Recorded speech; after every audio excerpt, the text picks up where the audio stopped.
दिनों छत्तीसगढ़ प्रदेश सरकार ने एक सार्वजनिक कार्यक्रम को लेकर एक नियम कानून बना दिया है, जिसे लेकर भाजपा प्रोटेस्ट भी कर रही है। और 1 मई को उन्होंने प्रेस वार्ता की। 1 मई को प्रेस वार्ता की। उस दिन सबको मालूम है कि पूरे विश्व भर में मजदूर दिवस मनाया जाता है। डॉक्टर रमन सिंह ने भी मजदूरों को बधाई दी, हार्दिक मंगल कामनाएं दी। ठीक है, देना भी चाहिए, लेकिन इसी को लेकर उन्होंने ये भी कहा कि अब 1 से 15 तारीख तक रुकेंगे और 16 तारीख यानी 16 मई को हम जेल भरो आंदोलन करेंगे, जो कि उन्होंने किया। हालांकि पूरे प्रदेश भर में जेल भरो आंदोलन की उन्होंने घोषणा की थी, उनकी पार्टी ने घोषणा की थी, जो कि की है। आज मजदूर दिवस है। आप सबको मजदूर दिवस की शुभकामनाएं, बधाई। श्रमजीवियों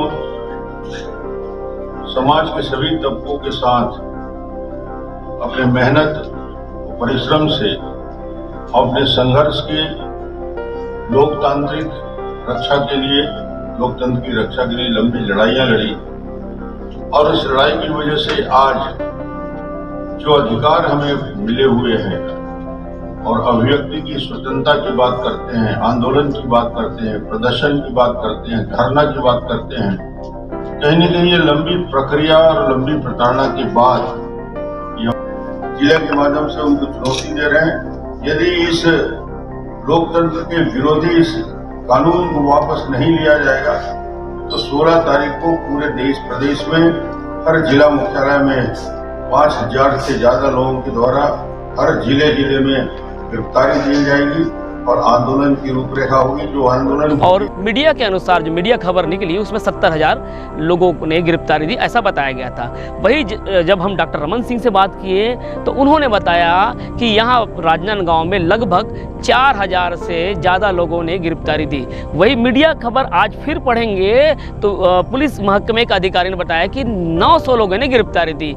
अब ये तय करना जनता के ऊपर है, आम लोगों के ऊपर है कि किसकी बात माने ना माने। खैर, राजनीतिक है, राजनीति के महकमे के लोग अपनी बातें करते हैं, पुलिस अधिकारी अपने आंकड़े देते हैं, लेकिन इन सब के बीच में देखा जाए तो कल के दिन ही हमारे देश के प्रधानमंत्री नेपाल गए हुए थे। नेपाल जाने की जो यात्रा रही वो यात्रा भी निश्चित है कि यादगार होनी चाहिए और यादगार होती है, क्योंकि देश का कोई प्रधानमंत्री हो और किसी दूसरे देश में जाके अगर यात्रा करे तो यादगार होना चाहिए। यादगार इसलिए भी कहा जा सकता है कि कल बुद्ध जयंती थी और बुद्ध जयंती को लेकर उन्होंने जाके लुम्बिनी के अपने दर्शन किए, 500 भंतों से मिला, उन्हें उपहार भेंट किया, उसके बाद कुशीनगर आए। ठीक है, ये सारी चीज़ें हैं। जब देश के प्रधानमंत्री को मालूम है कि बुद्ध जयंती है तो क्या डॉक्टर रमन सिंह को या भाजपा को नहीं मालूम था कि बुद्ध जयंती है? और बुद्ध पूरे विश्व में ख्याति प्राप्त है, ना कि लोग उन्हें स्मरण करते हैं और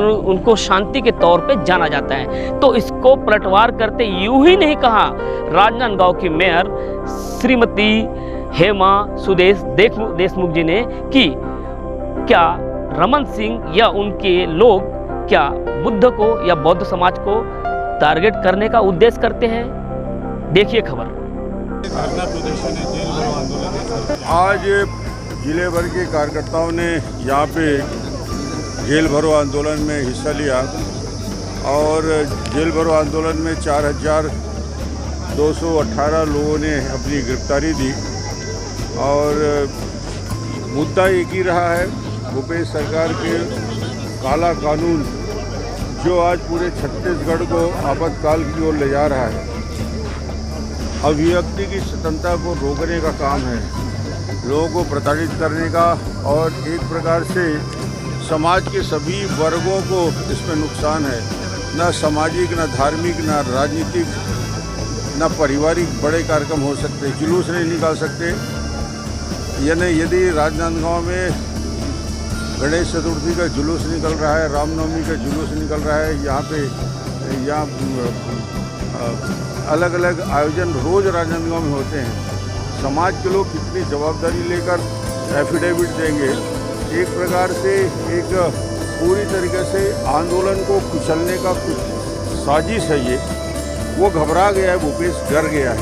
डरा हुआ मुख्यमंत्री ऐसी हरकत करता है और उसकी डर की वजह से यही है कि आज वो चाहे युवा आंदोलन कर रहे हैं, चाहे शिक्षाकर्मी आंदोलन कर रहे हैं, चाहे विद्युत कर्मचारी आंदोलन कर रहे हैं, दैनिक वेतन भोगी आंदोलन कर रहे हैं, महिलाओं का आंदोलन, आदिवासी समाज में आंदोलन हो रहा है और उसके साथ ही साथ किसानों का बड़ा आंदोलन। सर्वप्रथम तो मैं बुद्ध जयंती की सबको बहुत बहुत बधाई शुभकामनाएं देना चाहती हूं और भारतीय जनता पार्टी जिसके नेतृत्वकर्ता मुख्यमंत्री पूर्व मुख्यमंत्री रमन सिंह जी हैं जो आज जेल भरो आंदोलन कर रहे हैं, मैं उनसे पूछना चाहती हूं आज जहां बुद्ध को शांति के रूप में जाना जाता है, उनके नेता जो कहते थे कि हमें कि युद्ध नहीं चाहिए बुद्ध चाहिए, ऐसे समय में रमन सिंह द्वारा यहाँ पर जेल भरो आंदोलन करना क्या संदेश देता है? क्या बुद्ध समाज को बताना चाहते हैं कि हम शांति के रास्ते पे नहीं चलना चाहते, हम क्रांति के रास्ते में चलना चाहते हैं? क्या एक समाज को टारगेट करने का उद्देश्य है या बुद्ध को टारगेट करने का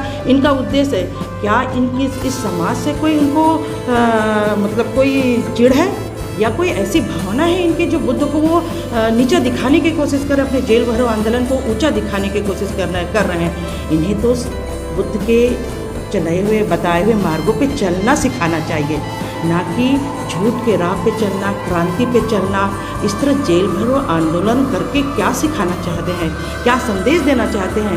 अरे जेल भरो आंदोलन करना है आपको, कोई दूसरा दिन तय कर लिए होते आपने बुद्ध जयंती क्यों तय किया? 2566वीं जयंती है, इस जयंती को विश्व भर में मनाया जा रहा है। ऐसे में पूर्व मुख्यमंत्री रमन सिंह के द्वारा आज जेल भरो आंदोलन करना कहाँ तक उचित है? जब समय होता है, जनता की मांग होती है, किसानों के लिए जब जेल भरो आंदोलन करना था काले नियम के लिए, वो गायब थे यहाँ से। आज बुद्ध जयंती में एक समाज को टारगेट करते हुए क्रांति जयंती मना रहे लग रहे हैं। मुझे ये सब का जवाब हमको रमन सिंह को देना चाहिए। क्या वो बुद्ध को मानते हैं, क्या संविधान को मानते हैं, बाबा साहब को मानते हैं कि नहीं, कि इनके विरोधी हैं? ऐसा हम नहीं कह रहे हैं कि केवल हम कह रहे हैं वो सच है। अगर कुछ बातें हमने पहले बोली तो फ्लैशबैक में चले जाना चाहिए। मतलब 16 तारीख की बातें जो हुई है प्रोटेस्ट आंदोलन के दौर को लेकर, तो वही 1 मई को भी प्रेस वार्ता ली गई थी भाजपा के द्वारा, डॉक्टर रमन सिंह के द्वारा राजनांदगांव के जिला भारतीय जनता पार्टी कार्यालय में। तो उन्होंने 1 मई को लोगों को बधाई दी थी। वही ये भी कहा था कि भारत में संवैधानिक तौर पे संविधान ने, डॉक्टर बाबा साहब ने अधिकार दिया है कि व्यक्ति की अभिव्यक्ति की आज़ादी होना चाहिए, और जो प्रदेश में सरकार ने कानून लाया है वो काले कानून है। तो क्या उन्हें भी राजनांदगांव में विधायक रहते हुए, यहाँ के विधायक रहे, मुख्यमंत्री तो सूबे के रहे हैं वो, लेकिन उन्होंने भी कई बार बौद्ध समाज के कार्यक्रम में शिरकत की है। तो क्या उन्हें ये नहीं मालूम था कि बुद्ध जयंती है? प्रोटेस्ट करने के एक दिन आगे पीछे होते हैं। वो बात कर रहे हैं लोगों की अभिव्यक्ति की आज़ादी की। उन्होंने तमाम जयंती पे और भी मतलब आयोजनों पे और भी धार्मिक अनुष्ठान पे कहा कि इसमें अगर बंधन होंगे तो निश्चित है कि भूपेश सरकार को जवाब देना पड़ेगा। तो अब क्या बौद्ध समाज को जवाब देंगे या उन लोगों को जवाब देंगे ये लोग कि इन्होंने बुद्ध जयंती के दिन ही क्यों चुना? आप कुछ विजुअल देख लीजिए और डॉक्टर रमन सिंह जी की बात सुनिए, और हेमा देशमुख ने जो पलटवार किया उसकी बात भी सुनिए। इस खबर के साथ मेरे साथ पूरी टीम रही, ऐश्वर्या खोबरागड़े, मैं अखिलेश।